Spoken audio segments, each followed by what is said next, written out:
All right, hi everyone. I know you can't see me right now, but you can see my handy dandy portrait here.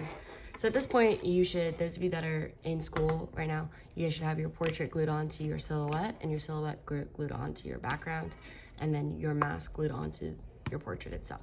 Remember, it should be glued on, it should be pretty sturdy, it's not going anywhere. The next part is, whether you are at home or whether you are in school, the next part is you're going to add some words to your portrait just to communicate the idea of change and embrace this past year of 2020 and 2021, and just to kind of hone in on the idea of it being a pandemic self-portrait, because I don't know about you guys, but we're literally living history right now, so why not document it? Remember, artists are the pure reason history is documented, because artists create, and they create things that reflect in their lives. So whether you're doing this in school with me or whether you are doing it at home, if you're doing it at home, yours is a little different, but it still has the same concept.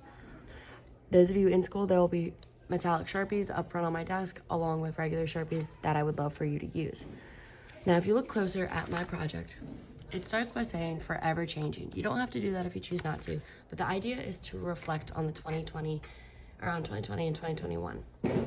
You can write in complete sentences. You can write in singular words. I wrote in singular words because it worked better for me. Remember, this is a reflection of you and a reflection of you reflecting on the past year. So your words should represent those things. Think about what has happened to me, the good, the bad, the happy, the in-between, the changing of everything. So if we take a look at mine, it says 2020, 2021. You should probably include those two dates somewhere on your project. And then as we go around on the black piece of paper where you should definitely start writing your words, I put distance, because not only do we have to social distance, but I think a lot of us experience distance from being apart from family. I know me personally, I didn't see my parents for over a year and a half, almost 2 years. It impacted my life. But I also got really in tune with nature because I couldn't go anywhere last summer, but I could definitely go out into nature, go fishing, go hiking. That was a huge positive of my life. I became highly addicted to podcasts. I got used to using FaceTime more frequently. Got really good at using technology. Some would say not that good, but you know what I mean. I gained a lot of new skills, new friends, and I went to new places. New places being, Greensburg Salem Middle School, new friends being my teachers here, and new skills in learning different things like teams and communicating to students at home and in person at the same time. And then even in the background, I went around and I wrote different things that reflected change. In this little corner here, you can go in different directions. They don't always have to go in the same direction. It says there's a light at the end of the tunnel, which I feel like that's kind of where we're at right now. I wrote forever change because I feel like this year has changed me for the better in many ways. I got really in tune with my health. And then I wrote lonely is not the same as being alone. I developed an idea for myself that I like to be alone, but lonely is different than being alone. It's okay to be alone. Lonely is different. So notice how I'm reflecting on different things.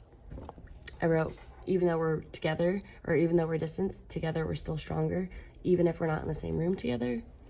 2021, there was a bunch of riots, there's movements, we've seen more things happen across the board to reflect change in more ways than one.